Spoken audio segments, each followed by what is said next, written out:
नमस्कार, news alert 366 देख रहे हैं आप। मैं हूं आपके साथ तेजवीर धनखड़। आज घरौंडा नगर पालिका के चुनाव के लिए चेयरमैन पद और पार्षद पद के नामांकन का अंतिम दिन है। यहां पर जो चेयरमैन पद के लिए उम्मीदवार है और जो पार्षद पद के उम्मीदवार हैं यहां पर नामांकन भरने के लिए आ रहे हैं। वार्ड नंबर 3 से जो नामांकन आज भरा है वो सोनू बाला है, उन्होंने भरा है। उनके साथ रवि आए हुए हैं नामांकन भरवाने के लिए, उनके पति।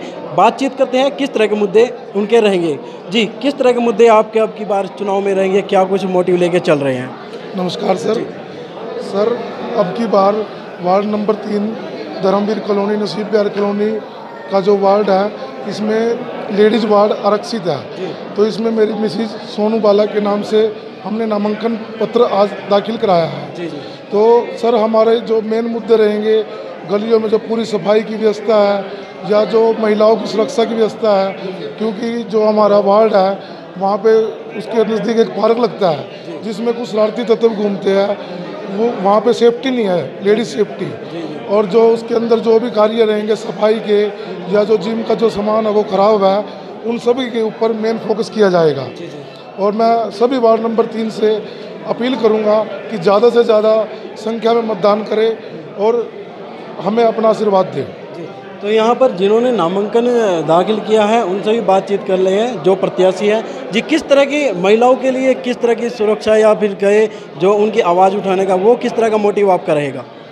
जी सर नमस्कार। सबसे पहले तो सबसे मेन मुद्दा ये है, जो पार्क हमारे वहाँ एरिया में बना हुआ है वहाँ पर लेडीज़ आती तो हैं लेकिन सेफ्टली नहीं है। वहाँ लेडीज़ के लिए बहुत मतलब गलत चीज़ें होती हैं। और हमारे ये है, हमारे वार्ड में बहुत ऐसे मुद्दे हैं जिस तरह जानवर, जंगली जानवर बहुत ज़्यादा घूमते हैं। ये कुत्ते हो गए, गाय हो गए, इनसे बच्चों को, बड़े बूढ़ों बुजुर्गों को बहुत ज़्यादा खतरा है। और ये स्ट्रीट लाइट वगैरह ऐसे छोटे छोटे मुद्दे बहुत ज़्यादा हैं जिन पे हम कार्य करना चाहते हैं। इसलिए मैं सबसे अपील करती हूँ कि हमें ज़्यादा से ज़्यादा वोट से दो और हमें अपना आशीर्वाद दो ताकि हम इन मुद्दों पर काम कर सकें। जो वार्ड नंबर 9 से पार्षद पद के उम्मीदवार है विक्रमजीत सिंह चौहान, उन्होंने आज अपना नामांकन दाखिल किया है। किस तरह के मुद्दे रहेंगे और क्या कुछ इनकी प्राथमिकता रहेंगी? विक्की जी, सबसे पहले यह जानना चाहूँगा कि जो आपकी प्राथमिकता है वार्ड के लिए वो क्या रहेगी? मेरी प्राथमिकता ये है सभी का भाईचारा बना रहे हैं, वार्ड साफ़ सुथरा हो। और लगभग पिछले 5 सालों में मैंने सभी विकास कार्य करवा चुका हूँ। मेरे वार्ड में कोई भी कच्ची गली नहीं है जो लोग कह सके भाई विक्रमजीत सिंह पार्षद ने पिछले 10 सालों में कोई काम नहीं करवाया। तो अब की बार जो अगर आप इलेक्शन लड़ रहे हैं तो किन मुद्दों को लेकर लड़ रहे हैं? मेरा तो मुद्दा स्वच्छता को लेकर, वार्ड की सौंदर्यीकरण को लेकर, भाईचारे को लेकर, ये मेरा मुद्दा है। तो पिछले अगर बात की जाए, आप 2 बार MC रह चुके हैं, तो किस तरह के विकास कार्य आपके समय में हुए?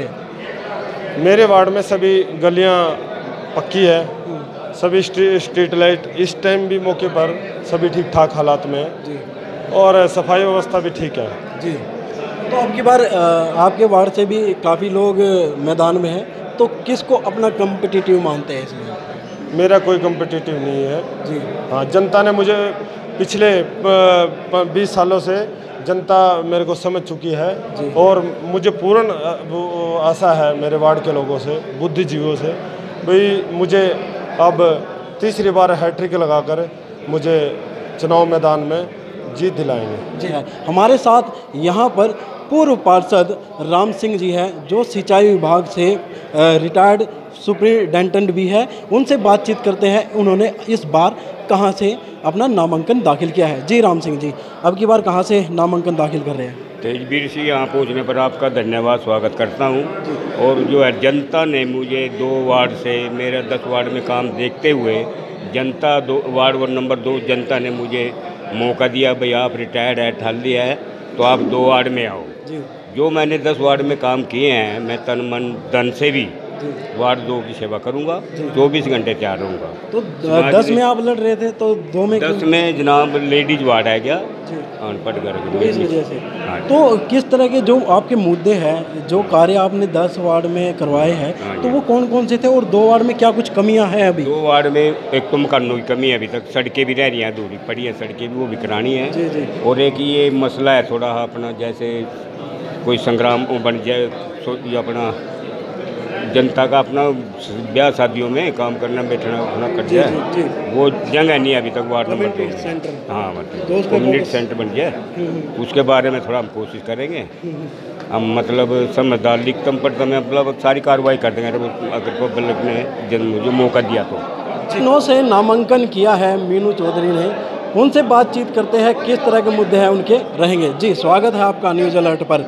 तो किस तरह के मुद्दे हैं आपके जो अब की बार आएंगे, पहली बार आप नामांकन भर रहे हैं, किस तरह के मुद्दे रहेंगे? देखिए, जो मैं पहले जैसे पब्लिक हेल्थ इंजीनियरिंग डिपार्टमेंट में मीटर रीडर के पद पर काम करती थी हूँ। जब मैं पहली बार वार्डों में गई, फील्ड में निकली हूँ, तो वहाँ मुझे पता लगा कि जो वो दूसरे वार्ड हैं उनमें बहुत साफ़ सफाई और सब कुछ ना बिल्कुल अच्छे तरीके से हुआ है। तो जो हमारा वार्ड है बिल्कुल ना मात्र के बराबर है। 9 वार्ड में कुछ भी प्रॉपर नहीं है, कोई काम अच्छे तरीके से नहीं हुआ है। और उसको देखते हुए मैंने राजेंद्र जी से बात की है, उनको बताया कि पब्लिक बहुत दुखी है, वहाँ कुछ भी काम अच्छे तरीके से नहीं हुआ है। तो जैसे पानी से लेके कोई पानी और सीवरेज की लोगों ने दिक्कतें बताई है, वहाँ कोई भी काम इस प्रकार से नहीं है। गलियाँ नालियाँ वो भी अधूरी पड़ी है, जो पाले है मंदिर है वो भी अधूरे पड़े हैं। वहाँ कुछ भी ऐसे जैसे साफ़ सफाई है, साफ़ सफाई भी कुछ भी ना मात्र के बराबर है। तो मैंने जब भी फैसला लिया कि मैं 9 वार्ड से इलेक्शन फाइट करूँगी, क्योंकि मैं वहाँ यही मेरे मुद्दे हैं, क्योंकि पब्लिक को एक अच्छा माहौल दिखाना, अच्छे तरीके से उनको गाइडलाइन देना, तो मेरा यही मुद्दा रहेगा। समाज सेवा से भी आप लंबे समय से जुड़े हुए हैं, तो महिलाओं को लेकर किस तरह की जो आपकी रूपरेखा रहेगी, उनके हकों की आवाज़ उठाना या कुछ और? महिलाओं को जैसे हक नहीं मिल रहे, कुछ भी ऐसे तरीके से महिलाओं को बाहर निकलने नहीं दिया जा रहा, उनको मैं अपने बराबर लेके आऊँगी, कंधे से कंधा मिलाकर चलूँगी, महिलाओं की आवाज़ उठाने में उनकी मदद करूँगी, और महिलाओं के बीच में मैं प्रॉपर तरीके से खड़ी रहूँगी और उनको उनके काम दिलवाने में उनकी मदद भी करूँगी। जी बिल्कुल, जो महिला सशक्तिकरण है उसको मजबूत करने के लिए भी इनकी प्राथमिकता रहेगी। जो विकास कार्य है उन पे भी सबसे ज़्यादा फोकस रहेगा, और जो काम नहीं हुए हैं वो प्राथमिकता के आधार पर करवाए जाएंगे। समाज सेवा में सक्रिय भूमिका निभाने वाले गगनदीप विग भी आज वार्ड नंबर 8 से नामांकन भर चुके हैं। आइए सबसे पहले इनसे बातचीत करते हैं कि इनकी जो प्राथमिकता है वो क्या कुछ रहेगी। जी गगन जी, लंबे समय से सामाजिक मुद्दों को उठाते आए हैं, आज खुद एक जो पार्षद पद का आपने नामांकन भरा है, तो क्या मुद्दे आपके रहेंगे? सबसे पहले तो आपका धन्यवाद, जो आप इतनी कवरिंग करके जनता को रूबरू करा रहे हैं कैंडिडेट से, और जनता को भी देखना चाहिए कि उनका कैंडिडेट कैसा हो। जी, जो है मैं तो ये कहना चाहता हूँ कि सबसे पहले भाईचारा है, सभी कैंडिडेट्स को भाईचारे के साथ इलेक्शन लड़ना चाहिए जी, और मतलब मनभेद और मतभेद रख के नहीं इलेक्शन लड़ना चाहिए। भाईचारे के साथ इलेक्शन लड़ें और एकजुट होकर इलेक्शन लड़ें। ये ना हो कि वो इलेक्शन लड़ रहा है उसके प्रति कुछ द्वेष भाव ना हो, ऐसा नहीं होना चाहिए। दूसरे नंबर में मुद्दे तो बहुत हैं, खासकर मेरे वार्ड में जो मुद्दे हैं वो पिछले लंबे समय से बिल्कुल ग्राउंड लेवल पे जीरो है, उस पर कोई कार्य नहीं हुआ। एक तो बरसाती पानी का, वहाँ पे अगर बरसात आ जाए तो 4-4 घंटे पानी नहीं उतरता। मेरा मुद्दा ये है सबसे पहला, अगर मेरे को आशीर्वाद देती है जनता 8 वार्ड की, तो मेरे जो मुद्दे हैं वो सारे ये हैं। 8 वार्ड से जैसे पानी का मुद्दा है सबसे बड़ा, पानी 4-4 घंटे पानी नीचे नहीं उतरता। स्ट्रीट लाइटों का मुद्दा है, गंदगी के ढेर हैं, सफाई का मुद्दा है, और भी कई मुद्दे हैं हमारे वार्ड को लेके। मैं तो सिर्फ वार्ड के लोगों को यही आश्वासन देना चाहता हूँ, अगर आप सब ये आशीर्वाद देते हैं तो मैं वार्ड को पूरा चमकाने की कोशिश करूँगा, और आपके बीच में रह के कार्य करने वाला। पहले भी लोगों ने देखा है कि मेरे को कोई भी अगर आवाज़ मारता है तो मैं कभी पीछे नहीं हटा। मैं पहले भी ऐसा हूँ और आगे भी ऐसे रहूँगा। मेरे में पार्षद बनने के बाद भी कोई बदलाव नहीं आने वाला। वार्ड नंबर 15 से मुकेश कुमारी ने यहाँ पर नामांकन दाखिल किया है। उनके जो पति हैं उनसे बातचीत करते हैं, किस तरह के मुद्दे हैं वो उनके रहेंगे। जी, आप वार्ड नंबर 15 से इलेक्शन लड़ रहे हैं, तो क्या कुछ प्राथमिकताएं आपकी रहेंगी? मेरी प्राथमिकता रहेगी, जैसे हमारे वार्ड से हैं, पहले भी इलेक्शन लड़े हुए हैं, किसी भी प्रकार से एमसी का कोई काम नहीं हुआ। फ़ोन कर करके हम थक जाते थे वहाँ पे, तो कोई भी किसी प्रकार से काम नहीं होता था। हमारी तो यही हुआ है कि हम अपने वार्ड में जितना भी हो सके दम खम से उसको चमकाने की कोशिश करेंगे।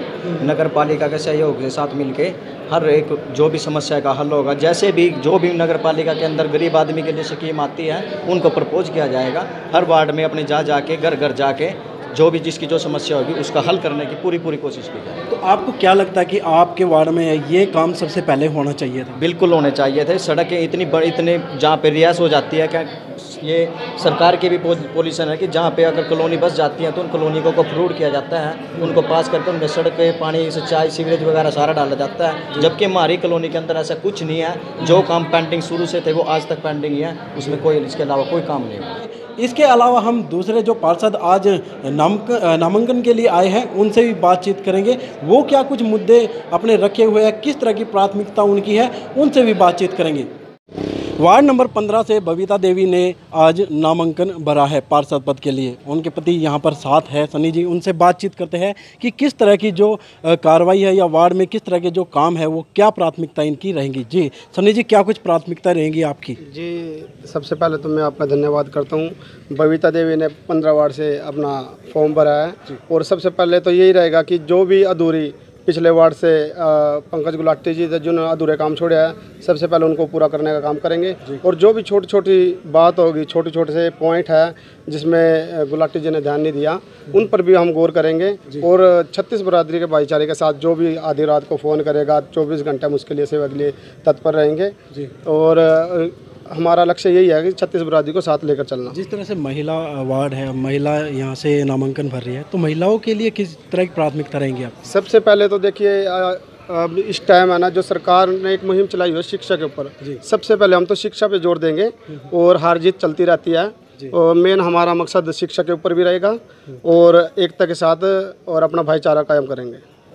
नगर पालिका में एक बार चेयरमैन रहे और वार्ड नंबर 4 से 5 बार पार्षद रहे सुभाष गुप्ता के सुपुत्र आज अनुज गुप्ता यहाँ पर नामांकन भरने के लिए आए हैं। क्या कुछ प्राथमिकता रहेगी, क्या मुद्दे रहेंगे, आइए इनसे सीधी बातचीत करते हैं। जी अनुज जी, आज नामांकन भरा है, किस तरह के मुद्दे, क्या प्राथमिकता? मुद्दे और प्राथमिकता जब जनता के बीच में जाएंगे उससे पता लगेगा। बाकी आप जैसे अनुभवी साथी हैं वो मुझे बताएंगे क्या क्या करना है। मेरे पिताजी राजनीति में रहे हैं, आज तक रहे हैं राजनीति में। वो अब की बार टिकट चाहते थे, किसी वजह से भारतीय जनता पार्टी उनको टिकट नहीं दे पाई, परंतु हम पार्टी के साथ ही खड़े रहेंगे। और मेरे को अब यहाँ वार्ड नंबर 4 से पार्षद पद के लिए मैंने नामांकन भरा है और आप सभी साथियों का सहयोग चाहिए। अब आगे इलेक्शन लड़ेंगे। तो जो सुभाष गुप्ता जी है काफ़ी समय से राजनीति में जुड़े रहे हैं, पार्षद भी रहे हैं 5 बार, तो उन्होंने विकास कार्य काफ़ी हद तक करवाए हैं। तो ऐसे में उनके विकास कार्य को किस तरह से आगे बढ़ाने का आप काम करेंगे? सबसे पहले तो आप लोगों का धन्यवाद जो आप सोचते हैं कि उन्होंने बहुत विकास कार्य करवाए हैं। आगे पहले चुनाव जीत ले, उसके बाद विकास कार्यों का भी सारे जो कार्य हैं वो कराए जाएंगे। विकास कार्य तो पता किए जाएंगे क्या क्या जरूरी हैं और वो सब कराए जाएंगे। महिलाओं की जो सशक्तिकरण की बात की जाए, मजबूतीकरण की बात की जाए, तो उस दिशा में किस तरह से कदम रहेंगे आप लोग? सभी दिशाओं में महिलाओं के सशक्तिकरण के लिए हमारी पार्टी भी खड़ी है और मैं भी खड़ा रहूँगा। और हम देखेंगे क्या क्या जरूरी कार्य हैं उनके सशक्तिकरण के लिए, वो जरूरी कार्य भी किए जाएंगे। तो जो गुप्ता जी है वो काफ़ी समय से राजनीति में हैं, आप पहली बार आ रहे हैं, तो कैसा अनुभव हुआ? अनुभव अभी तो नामांकन भरा है, तो उसके बाद देखते हैं क्या अनुभव रहेगा। जी बिल्कुल। जो सुभाष गुप्ता जी है वो काफ़ी लंबे समय से राजनीति में रहे हैं और आज पहली बार जो राजनीति में कदम रख रहे हैं अनुज गुप्ता। आगे राजनीतिक करियर क्या कुछ रहता है, किस तरह से जो कार्रवाई है, जो कार्य है वो करेंगे, वो हम आपको अपडेट देते रहेंगे। घरौंडा तहसील कार्यालय में चेयरमैन पद और पार्षद पद की जो नामांकन तिथि थी अंतिम, आज वो कंप्लीट हो चुकी है। 3 बजे तक नामांकन प्रक्रिया पूरी हो चुकी है, जिसमें 17 वार्डों से कुल 71 उम्मीदवारों ने आज नामांकन दाखिल किए हैं। इसके अलावा जो चेयरमैन पद के उम्मीदवार हैं वो केवल 7 है। इसके अलावा साथ में कवरिंग उम्मीदवार भी 7 है, यानी कि कुल टोटल 14 चेयरमैन पद के उम्मीदवार हैं। अब 28,693 जो वोटें हैं घरौंडा की, वो अब उनके भाग्य का फैसला करेगी। क्या कुछ रहता है वो आपको 22 तारीख को पता चलेगा।